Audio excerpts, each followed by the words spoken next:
आज हम बात करेंगे पार्ट 19 ऑफ इंडियन कॉन्स्टिट्यूशन, जो कि मिसलेनियस प्रोविजंस की बात करता है। और इसमें टोटल 7 आर्टिकल्स हैं, आर्टिकल 361 से लेकर के 367। और इसमें हम मेन आर्टिकल को ही हम रीड आउट करेंगे, इसके कॉन्सेप्ट को समझेंगे।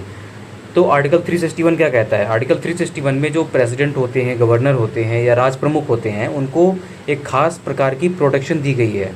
और प्रोटेक्शन में बोला गया है कि वो अपने कार्यों के प्रति किसी भी कोर्ट में उत्तरदायी नहीं होंगे। ठीक है, ये आर्टिकल 361 के क्लॉज 1 में बोला गया है। लेकिन इसका जो प्रोविज़ो 1 है, इसमें एक बात कही गई है कि अगर कोई भी इंक्वायरी अगर चल रही है पार्लियामेंट के किसी भी हाउस में अंडर आर्टिकल 61, तो यहाँ पर उसके कंडक्ट को रिव्यू किया जा सकता है। ठीक है, अब इसमें रिव्यूइंग बॉडी जो हो सकती है कि वो कोर्ट हो या ट्रिब्यूनल हो, कोई और बॉडी हो, जो कि पार्लियामेंट ने उसको काम सौंपा है कि आप भाई आप उस प्रेसिडेंट के खिलाफ़ जो भी प्रपोज़ल लाया गया है तो उस पर आप इंक्वायरी करिए, क्या वो चार्जेस सही हैं या नहीं सही हैं। तो ये चीज़ प्रोविज़न 1 में बोला गया है। वहीं प्रोविज़न 2 में बोला गया है कि पर्सन जो है, कोई भी व्यक्ति भारत सरकार या राज्य सरकार के खिलाफ़ सूट ला सकता है। ठीक है, प्रोविज़ो 2 में बोला गया है। वहीं इसका जो क्लॉज 2 है वो ये कहता है कि कोई भी क्रिमिनल प्रोसीडिंग्स जो हैं, वो चाहे वो प्रेसिडेंट हो चाहे गवर्नर हो, अगर वो अपने टर्म में बना हुआ है, ठीक है, और अपने कार्यकाल में है, तो उसके खिलाफ़ कोई भी क्रिमिनल प्रोसीडिंग्स नहीं लाई जाएंगी। और ना ही जो है किसी प्रकार से उसको अरेस्ट किया जाएगा, ना ही उस पर उसको जेल की ना ही उसको इम्प्रिजनमेंट दिया जाएगा। ठीक है, किसी भी कोर्ट के द्वारा। और वहीं इसके क्लॉज 4 में बोला गया है कि अगर आपको सिविल प्रोसीडिंग लेके आनी है इन पर्टिकुलर पर्सन्स के खिलाफ़, गवर्नर या प्रेसिडेंट के खिलाफ़, तो आपको सेक्शन 80 ऑफ सीपीसी का जो है ये प्रोसीजर फॉलो करना पड़ेगा और आपको 2 महीने का प्रायर नोटिस देना पड़ेगा। ठीक है, सिविल प्रोसीडिंग लाने के लिए। तो ये आपका हो गया 361। ठीक है, और अब हम देखते हैं 361A, जो कि जोड़ा गया था 44th अमेंडमेंट 1978। ठीक है, ये आया था 44th अमेंडमेंट से। और इसमें बोला गया है कि कोई भी किसी भी प्रकार की जो पब्लिकेशन है, ठीक है, पार्लियामेंट हो या स्टेट लेजिस्लेचर हो, उसकी जो प्रोसीडिंग्स हैं, अगर उसको कोई पब्लिश करता है तो उस पर क्या चार्जेस लगेंगे। ठीक है, चार्जेस लगेंगे भी या नहीं लगेंगे। तो यहाँ पर ये बोला गया है, अब चूँकि मीडिया को जो है यहाँ पर एक 4th pillar of the democracy माना गया है, तो यहाँ पर ये चीज़ कही गई है कि यहाँ पर जनरली जो भी चीज़ें हैं गवर्नमेंट की, वो पब्लिकली नोटिसेबल होनी चाहिए। यानी कि वो पब्लिक को पता होना चाहिए कि आगे क्या चल रहा है पार्लियामेंट में या स्टेट लेजिस्लेचर में। तो यहाँ पर बोला गया है कि कोई भी व्यक्ति अगर उसकी प्रोसीडिंग्स को पब्लिश करता है, ठीक है, न्यूज़पेपर में, और वो प्रोसीडिंग्स एकदम सही हैं, ठीक है, एकदम सही हैं, गलत प्रोसीडिंग्स नहीं है, एज इट इज़ उसको पब्लिश करता है, तो यहाँ पर वो किसी भी प्रकार के क्रिमिनल या सिविल लायबिलिटी के लिए जिम्मेदार नहीं माना जाएगा। ठीक है, उस पर किसी भी प्रकार की सिविल और क्रिमिनल लायबिलिटी नहीं बनेगी। ठीक है, और जब तक कि उसके खिलाफ़ उसकी दुर्भावनाओं को, उसके मैलिस को, गलत इंटेंशंस को प्रूव ना कर दिया जाए। अगर गलत तरीके से उसने पेश किया है या गलत चीज़ों को दिखाया है, तो वो वहाँ पर लायबल हो जाएगा पनिशमेंट के लिए। हाँ, इसका जो प्रोविज़ो है वो ये कहता है कि अगर प्राइवेटली कोई काम किया गया है, प्राइवेटली अगर कोई सेटिंग की गई है, उसको अगर वो पब्लिश कर देता है, तो यहाँ पर वो लायबल हो जाएगा। लायबल होना भी चाहिए। प्राइवेट का मतलब ही क्या रह जाएगा, तो उसको डिस्क्लोज़ कर दोगे जब तो।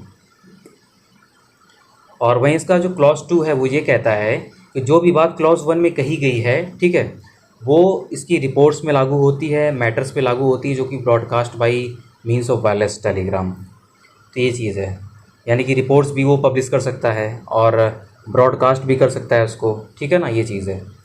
और इस पर एक केस था Indian express newspaper versus union of India 1985 का, तो उसको आप रीड आउट कर सकते हैं ज़्यादा बेटर एक्सप्लेनेशन के लिए। ठीक है, और इसमें बोला गया कि इसके एक्सप्लेनेशन बोला गया कि न्यूज़पेपर क्या चीज़ है, ठीक है। न्यूज़पेपर क्या है, इसमें बोला गया कि newspaper includes news agency report containing material for publication in newspaper, ठीक है, ये है। और वहीं 361B जो कि 91st अमेंडमेंट से आया था ये, ठीक है, 2003 में 91st अमेंडमेंट से 2003 में आया था ये। और इसमें बोला गया है कि disqualification for appointment on remunerative political post, यानी कि अगर कोई भी मेंबर पार्लियामेंट का नहीं अगर हाउस का कोई भी मेंबर किसी भी पॉलिटिकल पार्टी से रिलेट करता है, ठीक है, तो वहाँ पर अगर वो एज ए मेंबर डिस्क्वालीफाइड हो जाता है under para 2 of 10th schedule, यानी कि 10th शेड्यूल जो एंटी डिफेक्शन लॉ के बारे में बोला गया है, उसके जो पैरा 2 है उसके तहत अगर किसी भी मेंबर को डिस्क्वालीफाई कर दिया गया है तो उस केस में यहाँ पर ये चीज़ कही गई है। तो वहाँ पर जो पॉलिटिकल रेम्यूनरेटिव पॉलिटिकल पोस्ट है वहाँ पर उसको ये मान लिया जाएगा कि वो उससे भी उसको निकाल दिया गया है, ठीक है, उसको डिस्क्वालीफाई कर दिया गया है उस पॉलिटिकल पोस्ट से। तो ये चीज़ बोली गई है, ये 361B में बोला गया है। और अब बात करते हैं 363 आर्टिकल 363। यहाँ पर इसका जो टाइटल वो ये कहता है कि bar to interference by courts in disputes arising out of certain treaties and agreements. यहाँ पर बोला गया है कि कोई भी बात कॉन्स्टिट्यूशन में कही गई है या फिर आर्टिकल 143 के अधीन रहते हुए कोई भी सुप्रीम कोर्ट या कोई और कोर्ट उसके पास किसी भी प्रकार का जुरिस्डिक्शन नहीं होगा, ठीक है, उसके पास किसी भी प्रकार का जुरिस्डिक्शन नहीं होगा कि वो किसी भी ट्रीटीज़ या एग्रीमेंट्स पर डिस्कस करे या डील करे, ठीक है। और ये चीज़ तभी है जब ये कॉन्स्टिट्यूशन आया उसके पहले की चीज़ें, यानी कि उसके पहले की जो भी आपके जो एग्रीमेंट्स हैं, जो ट्रीटीज़ हैं, वो उन पर डिस्कस नहीं करेगा, ठीक है, जिस पर कि आपका यूनियन गवर्नमेंट या प्रेडिसेसर गवर्नमेंट यहाँ पर उसकी पार्टी थी। और ये जो चीज़ें हैं वो उसके बाद भी कॉन्स्टिट्यूशन के कमेंसमेंट के बाद यानी लागू होने के बाद भी चली आ रही हैं, ठीक है, और वो चीज़ें लागू हैं। अब इसमें बात आती है कि जो accession instrument of accession act जो लाया गया था जम्मू एंड कश्मीर के मर्जर से रिलेटेड, तो क्या वो इसके अंडर में फाल होगा कि नहीं होगा, क्योंकि वो उसके पहले आया था, ठीक है, मतलब ये चीज़ पहले आई थी और वो बाद में भी अभी तक चल रही है वो, ठीक है, JNK वाले मैटर में। तो आप इसको जो है रिसर्च करिएगा कि JNK वाले मैटर में क्या इसमें सुप्रीम कोर्ट या कोई और कोर्ट इस पर अपना डिसीजन दे सकती है या इस पर कुछ एक्शन ले सकती है। तो ये आपका होमवर्क है, आप इस पर देखिएगा क्या कर सकते हैं।